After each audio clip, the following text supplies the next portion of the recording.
அவ தான் என் பாதத்தை கழுவி. ஆரத்தி எடுத்து மாப்பிள்ளைய எழுப்பி செய்வாளோ? அதான் தெரியுதுல்ல. அடைச்சேன்.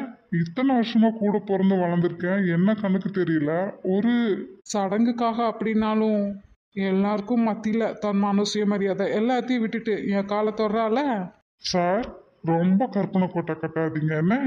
அது நடக்கும்போது பார்த்துக்கலாம். சரி, நீ அவுத்து விட்ட பொய்களுக்கு முதல்ல பதில் சொல்லு. ஏன் அந்த முட்டாளுக்கு தான் தெரியல, உனக்குமா தெரியல? என்ன? உனக்கும் எனக்கும் இல்லை, உலகத்தில் இருக்கிற எல்லாருக்கும் ரெண்டு கிரஷ் கண்டிப்பாக இருக்காங்க. யாருன்னு உனக்கு தெரியாதா? ஈஸ்வர்.